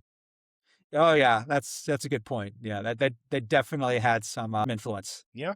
But I'm excited to see where things go, how things can be taken from the Morrison run, especially without ruining, the Yeah, characters. Because I was excited to see what they did with the Morrison plots in X-Men '97 season yeah, one. Like, and you didn't feel like that they're gonna destroy the characters. Like, yeah, where, for instance, let's talk about something I know we both hate: the yeah. Wolverine kissing Jean, or Jean kissing Wolverine in Morrison's run and Yes, '97. yeah, It's an infamous moment, but in the comics, they made it so weird and it was bad. Whereas yeah, in the show, you understand where it's coming from. Like, yeah, Jean definitely did something wrong, but like, you understand that she is confused about whatever else is happening there. And, at the same time, she had to deal with Scott, who also, like, the plot was weird in the comics and they hmm, played it well in the show. yeah, And they dealt with it the right way. Like, they took the element, they dealt with it differently, and it yeah. was great to Better. see. Yeah, Yeah. it was better. Yeah, I think with the way that Morrison handled it was like everyone kind of came out of it looking worse. Like there wasn't a single character in that situation that didn't do something wrong or horribly out of character. With the Yep. way that it was done in the X-Men '97, it was understandable. Cyclops just found out that the woman he thought was the mother of his child, the woman he thought Right. was Jean Grey, his wife, was actually a clone. And how he had no idea of knowing. How was he supposed to know any of that? He couldn't Yep. have known it. And And Jean, even they didn't know it. Like, Gina and Madeline, like, yeah, I was yeah, just watching episode 9 of the show, and like, remembered how neither of the women know where yeah, they each start and end. Like, they yeah, don't that, know who is yeah, who. yeah. So I think that the reason why that works so much better is because like neither Jean or they had no say in this. They didn't know what was happening. This was not something they. This was not a situation they chose, whether it was through negligence or malice. This is just something that happened to them. It was done to them by Sinister, and they had to deal with the consequences. And the fact that they struggle, that I mean, the fact that they reacted the way they did, it doesn't break their characters. I mean, all it does is that's the one thing about the Morrison run still, why it's kind of, at least for in this regard, it's infamous because it required that Jean, Cyclops, Emma, and not so much Wolverine, they all act out of character for this to work. In X-Men 7, they really didn't. You could understand why they did what they did. Yeah. So that's where I think it works better. Absolutely. And I think that, Morrison had a mindset coming into X-Men that didn't serve them in the long run. You know Yeah. how sometimes writers tend to come into the title thinking that this character is a villain, they're Yeah. unredeemable, and so in the Yeah. end, their ideology ends up making the one suffer to an extent. Yes. Yeah. That generally is something that hurts comics. Like, we've seen it with the Jeffrey Thorne run on Green Lantern, we've Yeah. seen it with other things. And with Grant Morrison, I think that it hurt him, or it hurt their plot for X-Men, because like, he came with the mindset that Jean is gonna be the villain in this situation. And like, when you read their manifesto, they talk about that. Whereas when you read the comic, and everyone suffers, but you can deal with Jean. Like, for it, like, let's talk about how Jean handled, the affair, and later she was considered to be, like, she was a suspect in Emma's quote unquote murder at the time. Yes. From Morrison's point of view, that was supposed to be like, Jean is the villain, Jean did it, whatnot. But from the reader's standpoint, you knew that Jean didn't do it, but you also understood that Jean was, right to do what she did. Yeah. Like, she was pissed off at, seeing her husband cheat on her. And, to an extent, I know that this was not intentional by Morrison, but you can see her sympathizing with Scott. Like, even though they were distant, she didn't blame him for the affair. Like, Yeah. she didn't go after him in any way, shape, or form. She went Hmm. after Emma, and when she confronted Emma, she was like, "You're manipulating Scott. You have no right to like use his confusion against him. Yeah. So like, Morrison had their plans, but their plans blew up in, in their face. I'm sorry to say that, but it was in the wrong way. Like it doesn't read the way Morrison intended it to be. Yeah, I can see that, but it's one of those things that people still debate it. Like you and I have seen it. I've been on message boards for many years and read it.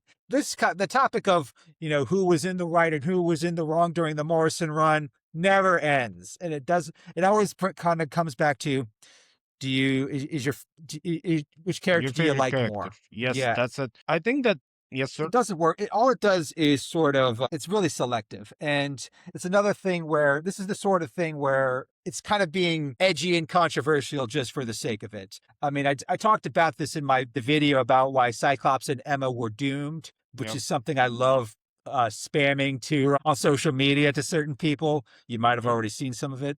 Yep. But it's one of those things where if you have to make characters act differently or in extreme ways, then that probably is a sign that your Things are being plan wrong. has flaws. Yeah, and which is why X-Men 97, I think, is the fact that they can't be like they can't be do the kind of stuff that early 2000s Marvel did. It Yep. wouldn't work, and it would not fly under Disney. They Yep. would not allow some of the dumb stuff, especially what happened. I don't want to. If they tried to do, well, imagine if they tried to do what happened with the Maximoff twins in the early 2000s. Imagine Nope. that. They're That not wouldn't gonna do that. fly.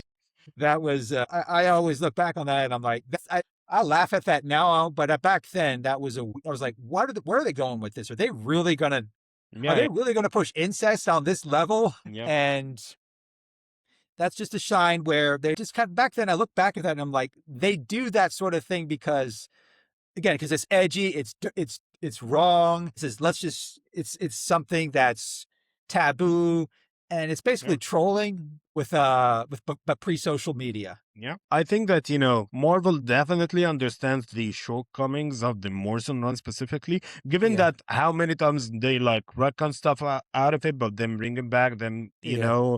they try to make it fit because, I know like when we talk about it from our perspective, people talk about us as Gene fans and Gene and Scott fans. So, Yeah. our relationship, like the relationship we like got destroyed. Gene died. But even when you look at X-Men in general, like ignore us as Gene Yeah. fans, look at what happened with Magneto. Yeah. And while Gene and Scott or like Gene as a character, everything about them is controversial amongst fans. I don't think that anyone hates Magneto. Yeah. Everyone agrees that Grant Morrison's Magneto was like, if they stuck with it being Magneto, it would have been the end of it. Yeah. That was a twist where I'm like, nope, not buying it. Yeah, like imagine if they never reckoned that, Magneto was Zorn. I know people hate this Zorn thing, but let's keep it as Magneto being, that genocide and maniac. Let's see how many people buy it, Yeah, that was also coinciding with what they did with Ultimate Magneto, because like Ultimate Magneto is often seen as one of the most sympathetic characters. He's a villain who's, they say Magneto was right. They understand why he is the way he is, but Ultimate Magneto, and of course, Grant Morrison Magneto, no redeeming qualities whatsoever. No understanding. Yeah. This is not like they took away anything that made him sympathetic. Which that you can make that work, but that was what they did during the early 2000s was an overcorrection, to say the least. Yep. It was messy. And it's funny to think about that, especially because 90s Magneto was edgy and villainous in an almost redeemable way. But like Yes. Morrison and Ultimates took it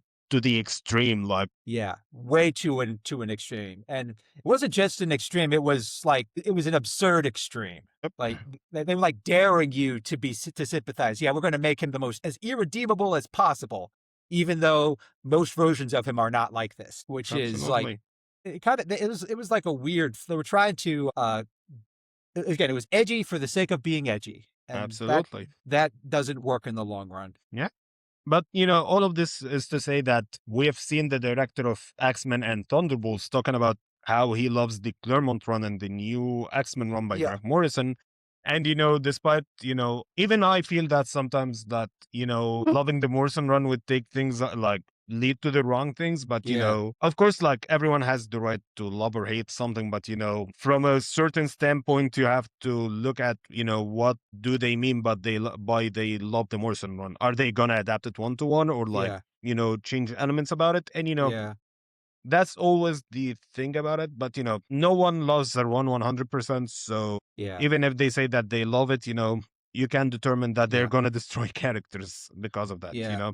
Yeah, because there are certain elements of that run that have not aged particularly well. They Yep. worked for the time that they came out, but they do not work anymore. Like the Morrison run is one of those runs where I know people love talking about it, but if you actually sat down, it does not hold up.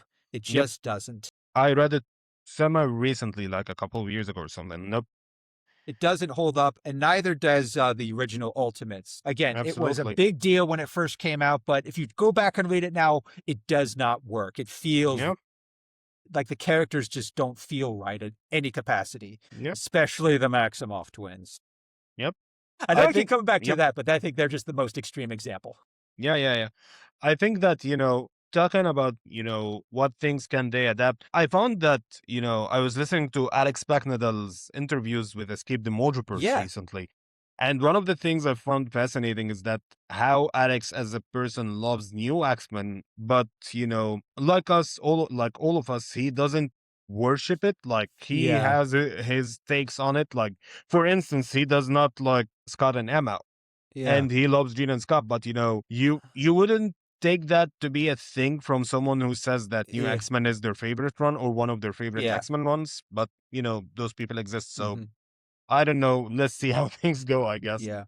Yeah, it kind of depends on what they're going to take from it. Because, like I said, some things have aged well, some things have a lot of has not. I think that thing that aged, the reason why Grant Morrison's run is so heavily cited is because that really was the transition between like 90s to now? the 90s to like Morrison is credited with giving us the quote unquote modern X-Men. Like if you go Yep. before Morrison, you basically it's the 90s cartoon. They're still like they're still like cartoon characters Yep.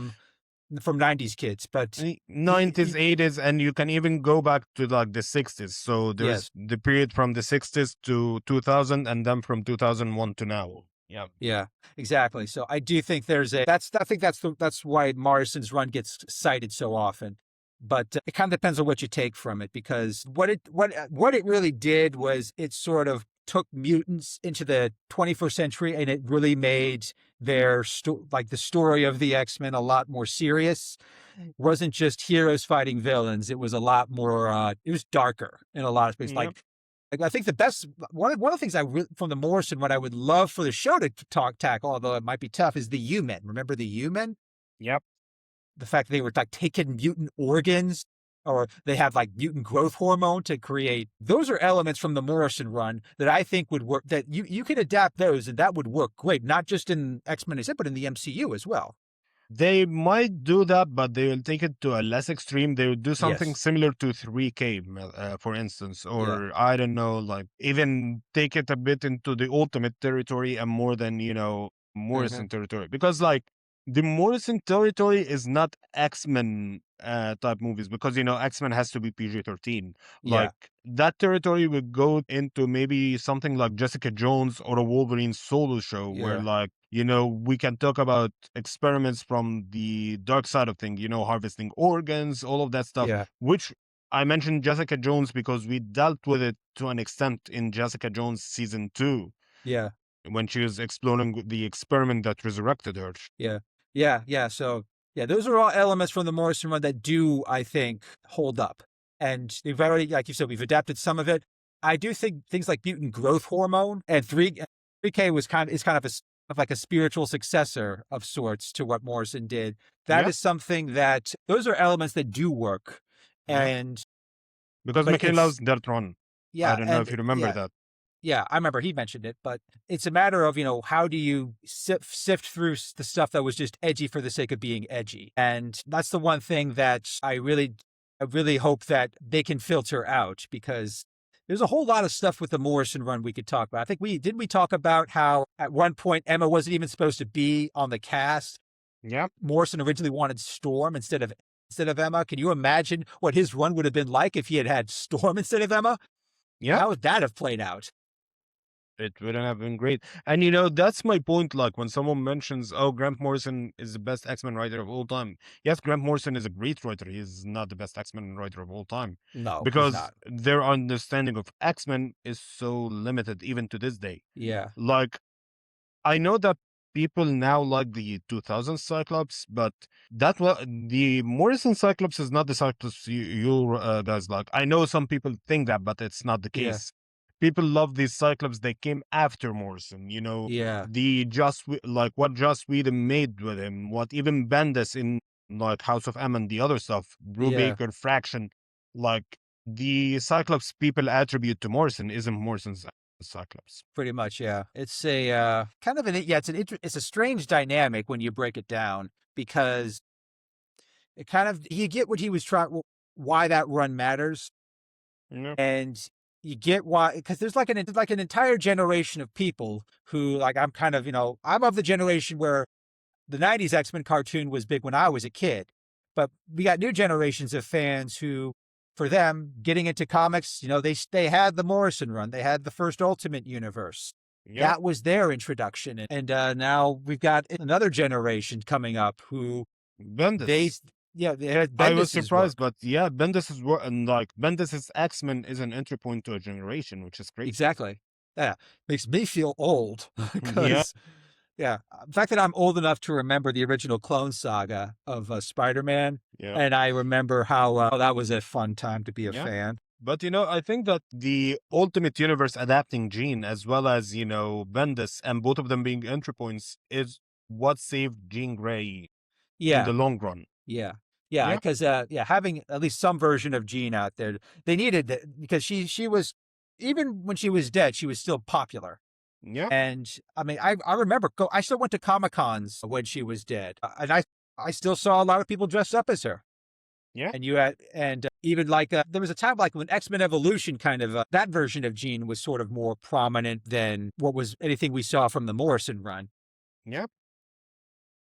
I think if they're gonna go, if The movies Marvel is, also help yeah, in some extent when it comes to the popularity. I mean, yeah, although she probably didn't help too much. Uh, yeah, that's one thing that I think didn't help, but wasn't as bad as that movie was. It didn't, she still persisted. She's yeah. now, I think, I hope Sadie Sink carries the legacy well, because my hope is that she steals the show in Brand New Day. Hopefully. If she ends up being the one everyone's talking about after that movie, then that bodes well for the future X-Men movies. Yeah. And you know that, they want her to be the new Wanda Maximoff. Like they have the template for her and they want her to be that. Yeah, So I'm not a excited. bad template to follow. Absolutely. And I'm hopeful for the future and hopefully we see something with Jean in the comics because like I'm tired of not seeing her in the comics. Yeah. You Yeah, know? that's still yeah, we haven't yeah, she's been kind of we know she's alive. She was in the annual, but she's just been Yeah, yeah. MIA. Yeah. I don't know, like just let Jet have her guys. Like Jet Yeah. McKay writes her well. Like I Yeah. don't know why not to bring her in. But yeah.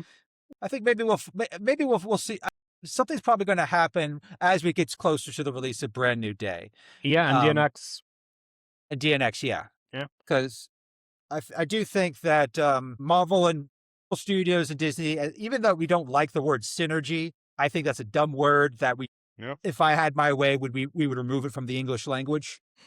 But in this particular case, It if works. it does work, if you want to, if you like, you're saying, well, let's hold Jean back because we know if we want Sadie Sink to and her being Jean to sort of raise her profile, then we can bring in new comics that'll hopefully get some fans to either buy merch or buy comics or that sort of thing because she's in Marvel Rivals. People are aware of her. In fact, I saw some footage of they have her Hellfire Gala costume is now Yeah. a popular skin that just got released on Marvel Rivals. So Yeah, it's an it's original suit, original skin as well. It's not something from the comics. yeah, exactly. And trust me, I've seen a lot of it in the game. So that is a her popularity is is not unknown to Marvel and Disney. They're gonna want to profit off of that popularity. Absolutely. Yeah. I think I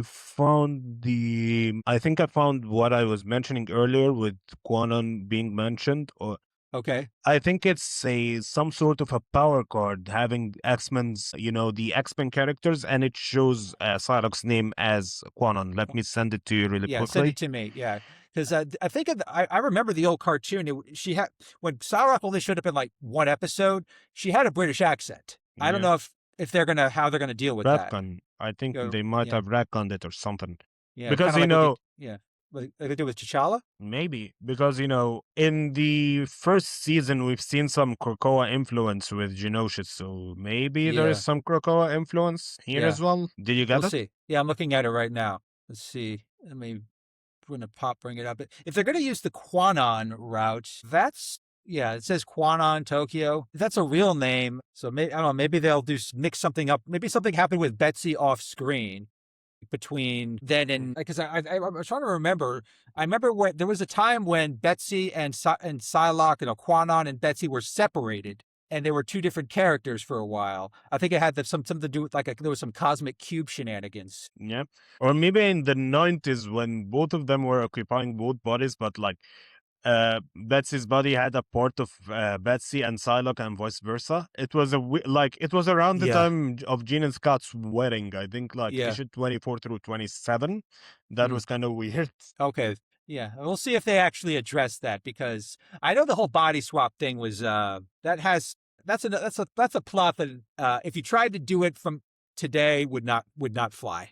Yeah. It would be all sorts of problematic. Yeah, I think maybe that's why they're avoiding it. Yeah. You know, It we'll could see be the how it case. goes. Yeah, we'll see. Yeah, I But think. Do you have anything else to say? no, I was just still looking at the rest of the what you sent me. Yeah. Okay. So, with that being said, I think we should wrap this beast up. It's 2 hours at this point. You know, Goes by fast. yeah, I can talk more, but I don't think that people are gonna be interested in listening more. Yeah, So, let's save something for the next podcast. But absolutely, we're gonna have more. As we wrap up, I was thinking about, starting some sort of a book club where we just get more people on here and, discuss something like read a book or something and talk about it. So, what do you think? Shall we do that? yeah, if you And, can if you can find someone who wants to join us, sure. yeah, I think that let's start bringing up some trades, maybe 6 to 8 issues trades, and let's have the people vote and let's talk Yeah, about them. Some sure. sort of a special podcast slash book clubs. That would be great. Yeah, we could do that. Yeah, Absolutely. I'd be fine with that. You can bring other people involved, sure. If they want to Yeah, join us, sure. We can yeah, make this a group, a kind of like a group thing. absolutely. I'm gonna as I'm gonna leave that in so that everyone listening can DM us if they are interested, and Yes, please. yep. And I'll see you all next time. Right. All right. Take Peace, care. Stay everyone. safe. Thank you.